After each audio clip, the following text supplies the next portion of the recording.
Bonjour et bienvenue sur le podcast de Kimamori qui vous propose de découvrir ou redécouvrir les œuvres littéraires d'hier et d'aujourd'hui, leurs auteurs et leurs traducteurs, par le texte et dans l'oralité.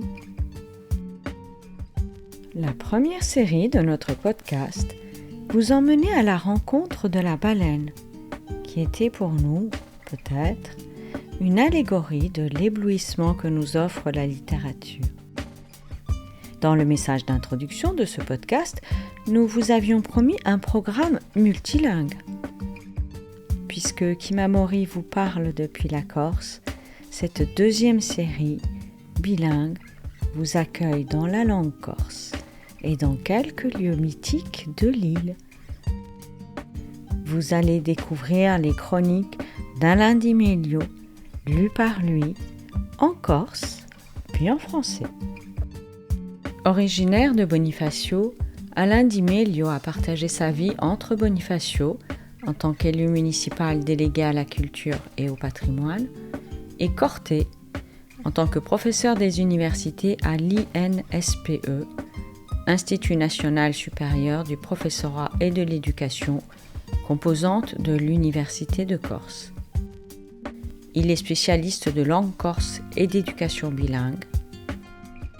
Il écrit et publie régulièrement des poèmes, des nouvelles, des chansons ou des chroniques, en corse et en français. I Meloghi Mondo. Appida l'iniziativa di Va mi va su poche tanto di iscritti in corso e in francese fu a radio pubblica locali Radio Corsica Frequenza Mora, RCFM, in 2008. Si trattava tanto di parlare di un luogo in circa 3 minuti con un accosto di sicuro culturale ma monda libero. A struttura e a lungura di si piccoli scritti sono infatti costretti dalle esigenze radiofoniche. Si scrivono così in un concetto generale di cronaca e uerzo fatto per essa dito, gli dà forza a un aspetto d'oralità formalizzata. Senza essa storiano, ho l'intato l'estro letterario arrimbendomi a rete di amici, qualche documento che diagia in ime scartavaccioli, oppure l'investigazione in linea. È così che, a poco, a cronaca ha presi la brio fino a trovare un verso di biglietto mettendo logo e storia in prospettiva di un presente corso sempre problematico. O tutto un pretende mica la verità, ma solo a sta parte di soggettività e soprattutto di passioni che mi lea a Corsica e ai corsi. Infatti è solo una maniera di sparta o logo. A scelta s'è fatta all'era di un mio viaggio in Corsica, appena principiato, malgrado tant'anni di irrevoda. So 40 i cronachi pubblicati e 5 sono stati scelti qui. Bustanico, che dice che basta poco a far sbuttare a collara ad un popolo, Galeria, che mette in contrasto i sobbidezzi e i disgrazi di un Mediterraneo, Rocapina, nanta comuna di Sartè, che face radunare nanta l'età di Petra di a Corsica, San Rocco in Bonifazio, luogo in due si possenta a lingua di Bonifazinchi, e infine u Ponti da Bra, in Pitrette Bicchigià, da ridasini di arreta stradali di a Corsica.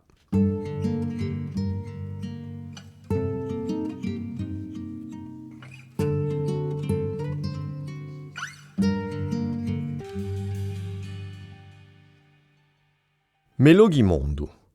C'est la radio locale RCFM qui, en 2008, fut à l'initiative de ces textes en corse et en français. Il s'est alors agi de parler d'un lieu de Corse, en 3 minutes environ, par un angle culturel bien entendu, mais de façon très ouverte.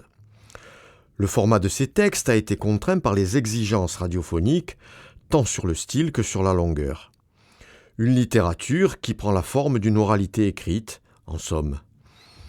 Sans être historien, j'ai laissé aller mon inspiration, tout en ayant recours à des amis, à des connaissances au-delà d'une somme de documents et de livres en ma possession, à l'université ou en ligne.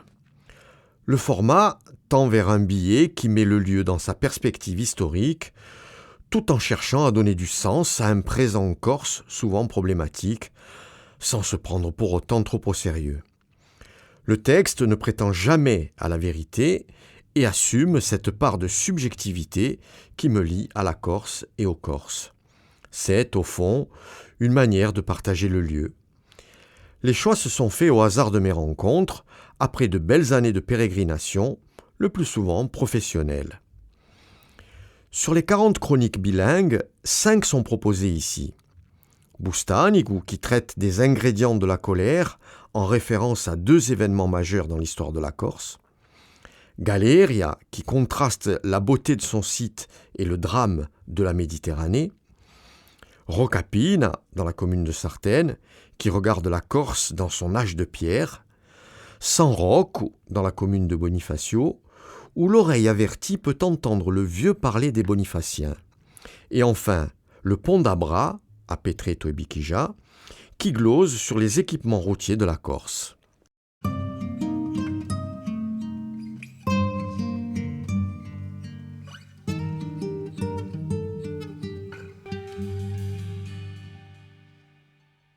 Bustanigu, l'ira di un popolo, a strage di Bustanigu. Il titolo di una canzone di Bartolomeo de Luigi e cantata da Cantaupopolo Corso fa riferenza a una disgrazia accaduta il 25 settembre 1976.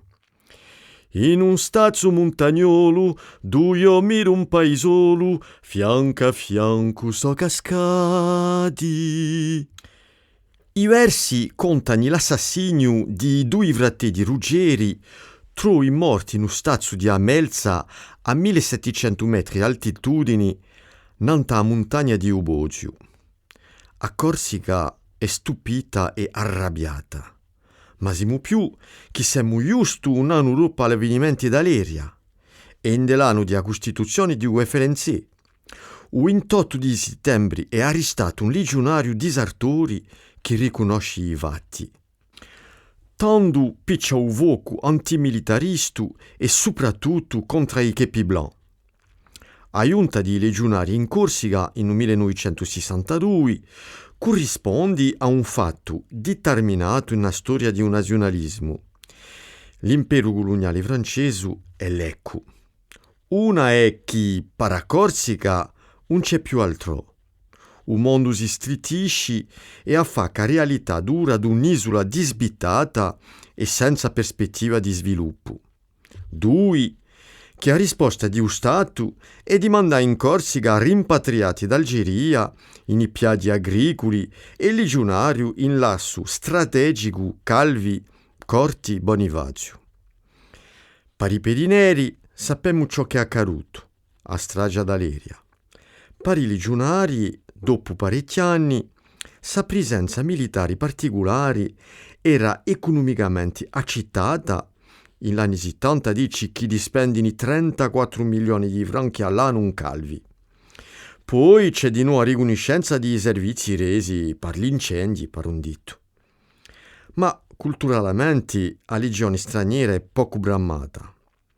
Spiccata dalla popolazione e in mezzi nazionalisti, a disgrazia di Bustanigu sarà una caligina che piccerà attorno a un fuoco in una bragia calda d'Aleria. In pieno riacquisto, il poeta Doloigi stinsa metafora nazionali in un canto indiato e dice di 2 fratelli pastori: corsi di la tradizione alla terra di Gardone si destati arrubati. Ed è vera che Bustanigu fermi in mente dei nazionali come un luogo ceppo.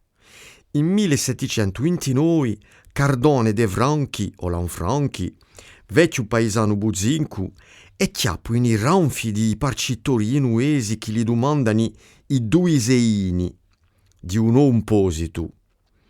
Dopo annati di bisesto e di Vamminera, sti 2 soldi di Bustanigu sonano a rivolta. strumenti della rivoluzione corsa di XVIII secolo che porterà fino a Pasquale Paoli. 2 soldi arrubati a una gente vamita o 2 pastori arrubati ai sobasciali, non basta a nutrire l'ira d'un popolo.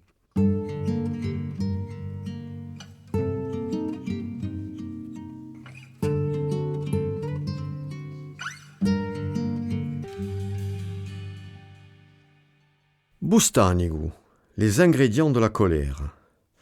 Le drame de Bustanicu, a Strage Bustanicu en Corse, est un texte fameux du poète Bartolomeo de Luigi qui fait référence à l'assassinat de 2 bergers corses par un légionnaire déserteur le 25 septembre 1976. Ce jour-là, la sœur des 2 hommes se rend aux bergeries de la Melza à 1700 mètres d'altitude pour un habituel ravitaillement. L'horreur de sa découverte fait rapidement le tour de la Corse. 2 jours plus tard, un jeune légionnaire de 19 ans est arrêté dans la région de Cervione. En Corse, la stupéfaction devient colère. Nous sommes dans les années de radicalisation de la violence. La présence des képis blancs en Corse est alors fortement mise en cause, et le drame défraie une fois de plus la chronique nationale. L'arrivée des légionnaires en 1962 s'inscrit dans une conjoncture très significative. Il s'agit pour la Corse d'une réelle articulation historique. D'abord, cette date marque la fin de l'empire colonial français. Pour les Corses, nombreux à s'être expatriés pour servir cet empire, c'est la fin d'un ailleurs et le constat abrupt de la triste réalité de l'île. Un désert démographique sans réelle perspective de développement. Comme si la Corse avait constitué une sorte de vide entre un continent et un empire. Témoin de cette époque d'après-guerre, Philippe Perinetti déclare dans La vie filmée des Corses « Je fais partie de cette génération qui a connu la Corse du XIXe et du XXIe siècle. » La réponse de l'État se manifeste, entre autres, par l'installation de rapatriés d'Algérie sur les plaines agricoles et par l'implantation de la Légion étrangère sur l'axe stratégique Calvi-Corté-Bonifacio. Nous savons que l'arrivée des rapatriés est à l'origine du drame d'Aléria. Quant aux légionnaires, leur présence était économiquement acceptée, et n'oublions pas les services rendus pour la sécurité civile en général et les incendies en particulier. Mais leur présence ne va pas sans heurts dans cette période difficile. Le poète Dolovici ne manque pas alors de faire référence à l'affaire de Cardone en 1729, donnée comme le déclenchement de la révolution corse. Cardone dei Franchi, ou Lanfranchi, vieux paysan de Bustanicu, avait été pris dans les griffes d'un percepteur génois peu amène qui voulait lui faire payer le nouvel impôt de 2 deniers afin de compenser la perte de la taxe sur les armes. La période de famine n'incline pas à la coopération. La révolte s'étendra et amènera à l'avènement de Pasquale Paoli un peu plus tard dans le siècle. 2 sous volés à des gens affamés ou 2 bergers arrachés à leurs terres, l'histoire de la Corse nous livre régulièrement les ingrédients simples de la colère d'un peuple.